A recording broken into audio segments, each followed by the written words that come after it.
Bonjour mes amis, une petite vidéo aujourd'hui pour faire suite à celle d'hier, pour libérer beaucoup de nos amis jeunes chrétiens, ou pas forcément seulement jeunes chrétiens, mais beaucoup de personnes qui sont tenues dans l'esclavage par une mauvaise conception du blasphème contre le Saint-Esprit. A tout de suite.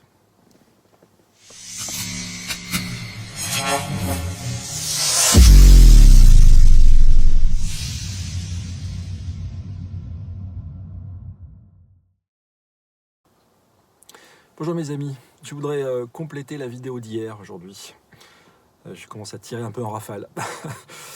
Et là, j'arrive, je n'ai pris aucune note, je viens directement vous partager ce que j'ai sur le cœur concernant cette question du blasphème contre le Saint-Esprit. Vous connaissez le texte de la Bible, lorsque Jésus dit que tout péché, tout blasphème seront pardonnés aux hommes, mais pas le blasphème contre le Saint-Esprit. Donc on a parlé précédemment de sujets difficiles, de sujets lourds, concernant la délivrance, concernant le fait qu'un chrétien, ou si un chrétien peut être maudit, il peut être sujet à des malédictions. Bien sûr, il peut être sujet à des malédictions en se sortant lui-même de la main de Dieu, parce qu'il est écrit dans Jean 14, je crois, « Personne ne les ravira de ma main ». Et les seuls qui sont capables de se sortir de la main de Dieu, c'est nous-mêmes. Nous sommes les seuls capables de nous placer sur un autre terrain que celui de la bénédiction, de ce que Dieu a prévu et proclamé pour nous. Donc nous sommes les seuls capables de faire du mal à notre propre foi.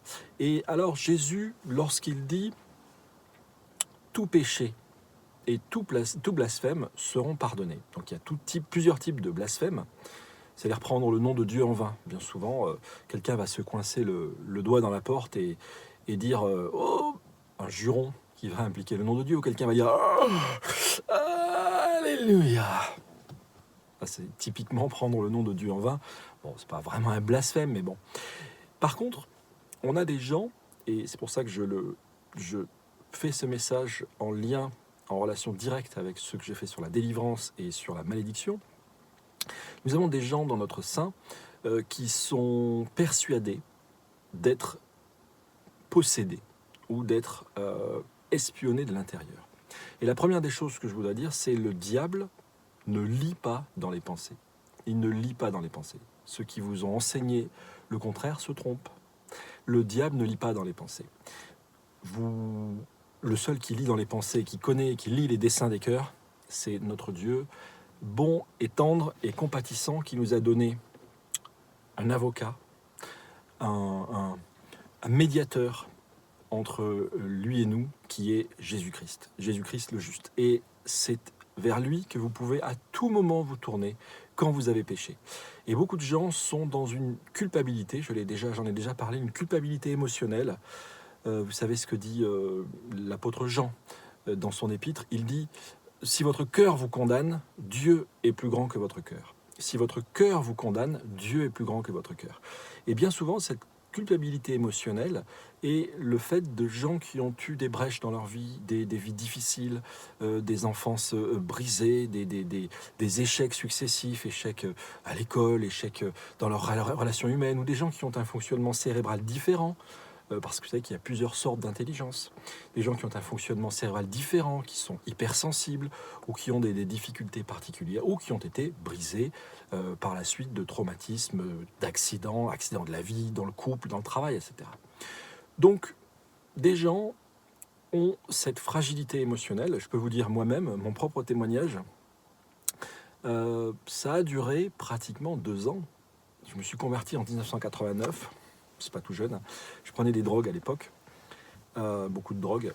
Je prenais je faisais toutes sortes de cocktails de mélange pour amphétamine, tout ça, pour planer, pour délirer, avoir des hallucinations, etc. Et donc pendant pratiquement 2 années, après ma conversion, à chaque fois que dans un sermon, un prédicateur parlait de l'antéchrist, ça me faisait comme une décharge électrique. Je pensais que j'étais l'antéchrist. Non, mais ça vous montre à quel point la psyché humaine peut être malade, et on peut entendre les accusations et se traîner des boulets, des fardeaux d'accusations du diable pendant longtemps, si c'est pas identifié, si c'est pas traité. Alors, Pourquoi est-ce que je parle de ce sujet en le mettant en relation avec le blasphème du Saint-Esprit? Parce que vous allez me dire, mais ça n'a absolument rien à voir. Le blasphème contre le Saint-Esprit, c'est attribuer au diable ce qui vient de Dieu. Enfin, attribuer à Dieu, pardon, ce qui vient du diable. Ou, qu'est-ce que je dis? Attribuer au diable ce qui vient de Dieu. Oui, c'est ça. Eh bien, moi, je vais vous dire, pas du tout, mes amis. Enfin, oui, bien sûr, ça c'est l'interprétation de tout le monde, mais moi, je dirais c'est facile. C'est un peu comme si vous disiez, qu'est-ce que vous voyez là? Qu'est-ce que vous voyez? Qu'est-ce que vous voyez? Un enfant vous dirait, bah, je vois ton doigt. Bah non, c'est la preuve que je suis bien caché. Bien souvent, beaucoup de milieux religieux utilisent le blasphème contre le Saint-Esprit pour placer une pression, j'en ai parlé l'autre jour, une pression importante sur les adeptes. Pour moi, le blasphème contre le Saint-Esprit, écoutez bien ce que je veux dire, pour moi, le blasphème contre le Saint-Esprit, ça concerne ceux qui ont été éclairés, qui ont goûté les bonnes puissances du siècle à venir, c'est-à-dire les gens qui ont été lavés de leurs péchés. Non pas les gens qui ont été, comme dans Ézéchiel chapitre 16, vous savez, quand je t'ai vu, je passais près de toi et je t'ai vu, tu étais dans ton sang, un peu comme le Samaritain aussi de la parabole. Je t'ai vu, tu étais dans ton sang, personne ne t'avait lavé, et je t'ai lavé avec du sel, et quand je t'ai vu dans tes langes, dans tes blessures, je t'ai dit, vis dans ton sang. Beaucoup de gens n'ont pas été correctement enfantés spirituellement, et se traînent encore des fardeaux, des blessures, des problèmes, un peu comme moi, je m'en suis traîné quelques années, et j'en traîne encore d'ailleurs. Eh bien, beaucoup de gens se traînent des fardeaux, des blessures psychiques, émotionnelles, et par rapport à cette question du blasphème contre le Saint-Esprit, se voit interdit l'accès au ciel, l'accès au retour au pardon, et sont enfermés dans la condamnation. Qu'est-ce que ça veut dire, la condamnation? La condamnation, ça veut dire vers la damnation, condamné, voué à la damnation. Il y a des gens qui vont enfermer d'autres personnes, et je le dis avec force et avec énergie pour briser des chaînes sur plusieurs en cette journée, qui vont enfermer d'autres personnes dans la condamnation. C'est-à-dire qu'ils vont leur fermer le ciel. Vous savez, ce ciel d'airain, vous prierez et je n'écouterai pas. Comme si Dieu était là et condamnait ces personnes et leur fermait l'accès au pardon et à la grâce et les vouer à la damnation. C'est pour ça que je dis, si votre cœur vous condamne, Dieu est plus grand que votre cœur. Si vous êtes sous un joug de condamnation, mes amis, si votre pensée vous accuse, si votre cœur vous accuse, il y a un accès libre, forfaitaire, éternel, direct vers le ciel en Jésus-Christ. Si vous venez à Dieu, non pas si vous répétez la bonne formule, il n'y a de Dieu que Dieu et que Allah est son prophète, vous savez, que Mahomet est son... Non, c'est pas comme ça qu'on vient à Dieu. On vient à Dieu de tout son cœur. Jésus disait, disait ça aux Juifs, déchirez vos cœurs et non vos vêtements. Enfin, c'est pas Jésus, c'était les prophètes. Déchirez vos cœurs et non vos vêtements. Il y a une façon superficielle de venir à Dieu dans les règles, dans les normes. Oui, bonjour, je viens devant votre grandeur en ce jour. Voilà, non, pas du tout. Déchirez vos cœurs et non vos vêtements. Si vous venez à Dieu en vous repentant, en disant, Seigneur, tu vois, encore une fois, j'ai péché. Ouais, je pêche, je faute. Je suis dans le péché. Je suis dans l'état de péché. Petite parenthèse, c'est pas parce que dans cet état de péché, tu commets un péché, enfin, dans cet état de péché oui, où tu es, si tu viens à Jésus-Christ, tu es transféré du royaume des ténèbres vers le royaume de la lumière. Et si, dans cet état de péché qui était le tien, transféré dans le royaume de la lumière, tu entres dans l'état de grâce. Et si dans cet état de grâce où tu es, tu commets à nouveau des péchés, ça ne veut pas dire que tu es retourné dans ton état antérieur de péché. Tu n'es plus dans l'état de péché, même si tu commets des péchés ponctuellement. La Bible dit, 6 fois le juste tombe, 7 fois l'Éternel le relève. Tu as le droit de trébucher, tu as le droit de tomber dans une flaque. Tu n'as pas le droit, bien sûr, d'y barboter, d'y rester, d'y prendre ton plaisir, c'est pas ça. Mais il arrive à tout le monde qu'on chute, il arrive à tout le monde qu'on puisse tomber, et toujours le Seigneur a un coup d'avance. Il tend la main pour nous relever. Il vient nous chercher. C'est d'ailleurs lui qui a pris l'initiative du salut. C'est lui qui a pris l'initiative de venir nous chercher sur la terre. Il est venu, toi, te sauver. Donc, à tout moment, tu peux venir à Dieu avec un cœur contrit, repentant, lui demander pardon pour tes péchés et lui demander de te sauver, de te sortir de là. Par sa grâce, par sa vertu, par sa puissance, il est capable de t'en sortir. Et tu vas voir vraiment que Dieu va mettre tous les moyens en œuvre pour t'aider, même si tu auras des moments de chute, de rechute. Il faudra te pardonner et remonter en selle repartir et croire à nouveau que tout est possible parce que nous sommes faits de chair. Je ne suis pas en train de te dire que tu vas pécher, je suis en train de te dire, pour te justifier, mais je suis en train de te dire que tu as un avocat auprès de Dieu, Jésus-Christ le juste. D'accord ? Mais tu vas me dire, mais encore une fois, c'est bien joli tout ce baratin, parce que ça, quel rapport ça a avec le blasphème contre le Saint-Esprit? Mais j'y viens, mes amis, j'y viens. C'est que le blasphème contre le Saint-Esprit, c'est un outil qui est utilisé par le diable pour placer des jougs et des condamnations sur des personnes, pour leur empêcher, leur boucher, une fois de plus, l'accès au ciel, l'accès au pardon, l'accès à la grâce, l'accès à ce que la repentance produit, c'est-à-dire la descente en nous de toutes les provisions divines. C'est l'ultime affront que va faire le diable à ceux qui sont enfermés dans la condamnation et dans le péché. C'est, on le voit pour Job par exemple, c'est de les pousser, et c'est de te pousser, c'est de me pousser à maudire Dieu et à mourir. En fait, la première chose que le diable veut faire, c'est de nous amener à renier Dieu et à croire que c'est Dieu qui est l'auteur du mal. Vous comprenez maintenant le rapport avec le blasphème contre le Saint-Esprit? Le diable veut nous faire croire, après nous avoir tellement laminés, comme Job, nous avoir tellement conduits dans des épreuves terribles, des voix autour de nous, les voix les plus proches vont nous dire « Maudit Dieu et meurs », comme l'épouse de Job à son mari. C'est ça que le diable cherche à faire. Il cherche à travailler notre foi pour la pousser au point du désespoir où nous renions Dieu et nous demandons la mort. Et en ça, beaucoup de gens sont tenus dans un esclavage, dans une peur terrible, une peur panique, du blasphème contre le Saint-Esprit. Et j'en arrive à ma conclusion, qui est un réquisitoire contre l'esprit religieux. L'esprit religieux, vous savez que la religion, l'esprit religieux, c'est la plus grande forfaiture, la plus grande imposture du diable, c'est d'avoir profané, d'avoir imité à ce point l'Évangile, qui l'a rendu totalement inoffensif, inopérant dans nos vies, ou dans la vie de plusieurs personnes, pour les pousser à renier, à renoncer à la foi. L'apostasie, Jean 6, 66, ces paroles sont dures, mais qui peut les entendre ? Qui peut les entendre ? Les paroles de Jésus sont dures. Elles sont dures, non pas pour les gens qui ont péché ou ceux qui sont fautifs, mais elles sont dures pour les gens qui sont dans la religion. Et donc, j'en viens à mon interprétation du blasphème contre le Saint-Esprit, qui, je suis convaincu, va parler au cœur de plusieurs. Le blasphème contre le Saint-Esprit, le vrai blasphème contre le Saint-Esprit, les personnes qui ont vraiment blasphémé contre le Saint-Esprit, ce sont les pharisiens, les religieux. Blasphémer contre le Saint-Esprit, c'est condamner une personne.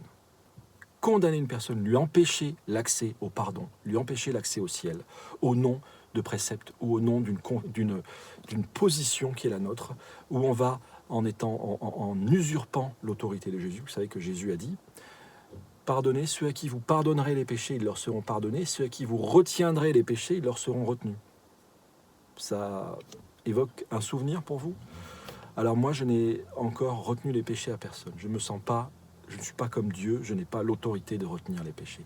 L'apôtre Paul parlait de la discipline dans l'Église en disant qu'il avait livré à Satan certaines personnes pour la destruction de leur chair, afin que l'esprit soit sauvé au jour du Seigneur. C'est-à-dire qu'il y a une discipline de l'Église, on peut interdire à une personne la communion des saints, l'accès à la communion des saints, on peut discipliner une personne en la mettant dehors, on se discipline aussi parfois quand on est malade en s'abstenant de certains aliments.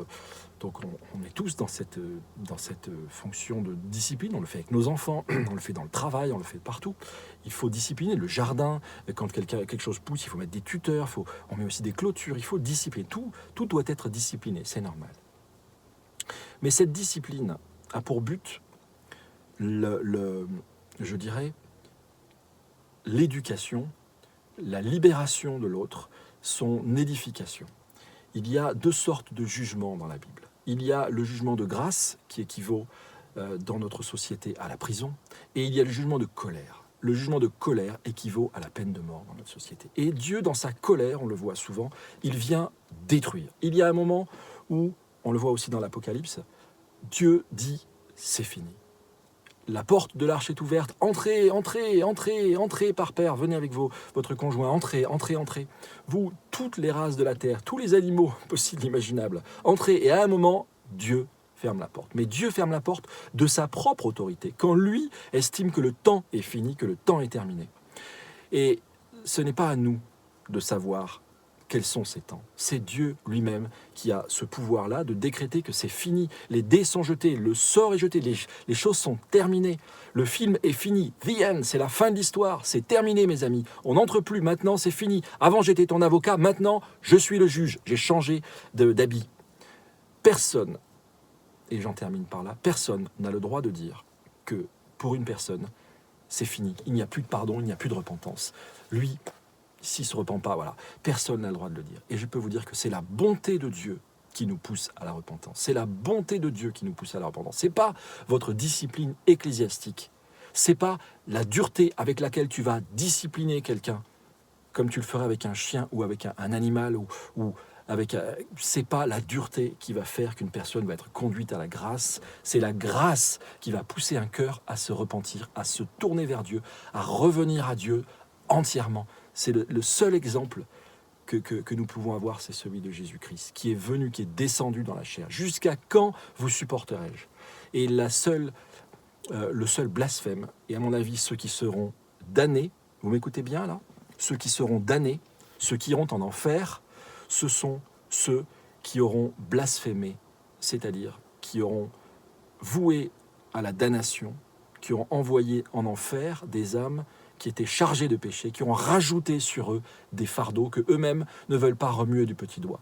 Ceux qui ont imposé à d'autres des fardeaux supplémentaires, alors que dans leur position, dans la position qui était la leur, la chair dans laquelle ils étaient installés, la chair C-H-A-I-R-E, c'est-à-dire la position spirituelle qui était la leur, donc l'ascendant qu'ils s'étaient donné ou que Dieu leur avait donné sur les âmes, était là uniquement dans le but de leur tendre la main, de les faire monter plus haut. Et eux, ils en ont profité pour les accabler. Ces brebis grasses d'Ézéchiel 34, qui encornent les brebis faibles, ces brebis grasses qui vont fouler aux pieds l'eau et qui vont la rendre boueuse et forcer les autres à boire cette eau boueuse, à avaler en plus de la parole leurs propres interprétations humaines et des choses qui vont les empêcher d'accéder vraiment à la source pure, etc. Donc, tous ces mots pour dire le blasphème contre le Saint-Esprit, mon ami, c'est pas attribuer au diable ce qui vient de Dieu, c'est détourner la gloire de Dieu pour son propre profit. Et c'est empêcher à des âmes que Dieu voudrait sauver l'accès au ciel et les enfermer dans la damnation, la condamnation, de façon à ce qu'ils ne puissent pas hériter de ce royaume. Et ces gens-là seront jugés beaucoup plus sévèrement. Et je crois que c'est pour ce péché-là, des gens qui, ayant eu en main la parole de Dieu, ayant eu accès à la grâce, à la connaissance, se seront arrogés le droit, comme des petits dieux, de condamner des gens, de les discipliner au point de mettre les personnes sous une tristesse excessive, comme dit l'apôtre Paul. Ces gens-là auront une responsabilité considérable le jour du jugement dernier. Et je vous en conjure, mes amis, si vous êtes de ceux qui utilisent votre chair, votre position, vos sermons du dimanche, vos messages, votre autorité dans votre cellule, dans votre famille même, ou à quelque endroit d'autorité que vous vous trouviez, si vous utilisez ça pour accabler des gens que vous devriez au contraire aider et soutenir, mes amis, je vous le dis, en toute simplicité et en toute amitié, faites attention parce qu'on ne se moque pas de Dieu. Il va venir moissonner là où vous n'avez pas semé. À bientôt, mes amis. Et bon courage à toi qui souffre. T'inquiète pas, le Seigneur est auprès de toi parce que le Seigneur est près de tous ceux qui ont le cœur brisé. À bientôt.